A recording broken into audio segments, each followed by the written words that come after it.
I've been freelancing for 21 years now, and if I'm being completely honest, I've wasted many of those years doing things the hard way. And I started from the bottom, just like you know what I mean? Like, I started designing like $200 to $500 websites, working with terrible clients, getting ghosted, all these things. But many things changed since then. I've designed for award-winning agencies, for big companies, big events, and even celebrities like Beyonce. I started with a lot of self-doubt, without knowing how to get clients consistently, and without connections. Now I travel the world and live comfortably thanks to freelance income. And I'm not saying all this to brag, right? I'm just saying it to show you what's possible once you have the right system. And it doesn't have to take you 21 years to make it as a freelancer, okay? You can make it happen way sooner. With the right system and dedicated focus, you can make it happen in around 6 months. Ultimately, it really depends on your effort and dedication. If I could start over today with everything that I know, I would do things completely differently. I would basically avoid the mistakes that cost me a lot of time and money. And I'll just focus on the things that actually matter. So, in this video, I will break down the things that I would change, what I would keep the same, and also the path I would follow if I started from zero today. Let's get started. Lesson number 1, don't overcomplicate your portfolio. I basically wasted months trying to design the perfect portfolio, like 10 concept projects, super long case studies, crazy redesigns, all that.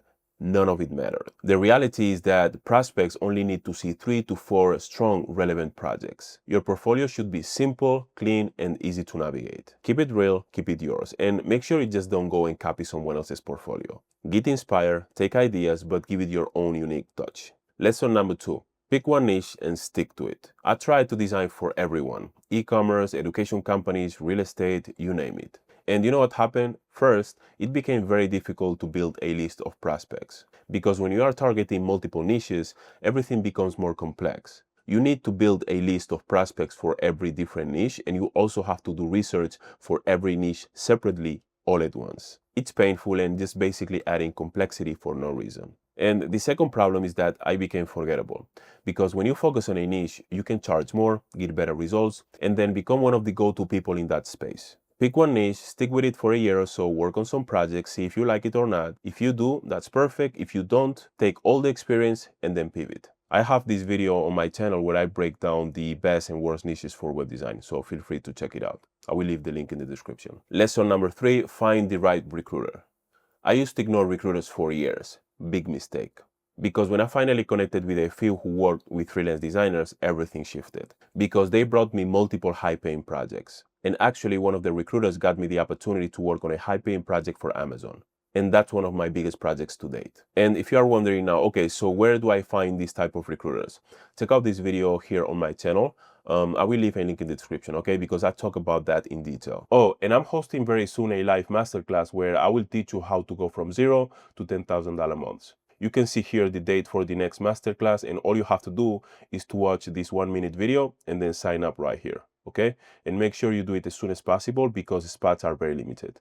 To sign up now, go to wdcmasterclass.com. I will leave a link in the description. Now let's continue with the video. Lesson number 4, invest your early freelance money wisely.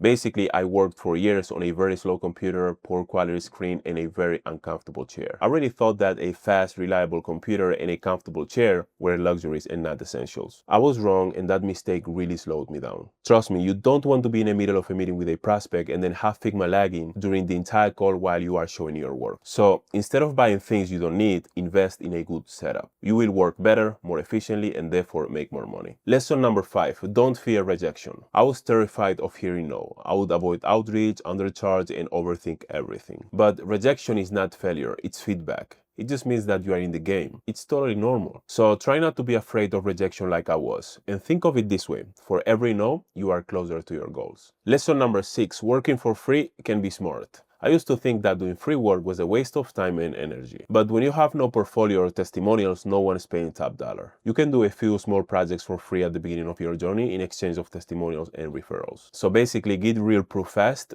and then raise your rates. Free work is only a mistake if you keep doing it after you have proof, unless it gives you real leverage. Lesson number 7, learn how to sell. Learning how to sell is super important, and if I started again from zero, I would master discovery calls, pricing, and objections while I work on my design skills. I spent many years focusing only on design. I kept learning new tools, improving my craft, thinking that sales would just come naturally. Wrong, because selling is a skill, one I had to learn and refine. And for us freelancers, it's way more important than knowing how to design fancy websites. So don't make the same mistake and start learning how to sell early. I have a video on my channel that covers how to price your web design services, this one, and then I have this other video that shows you how to negotiate. I will leave both links in the description. The content I share here on my channel would cost you thousands of dollars and you got it for free.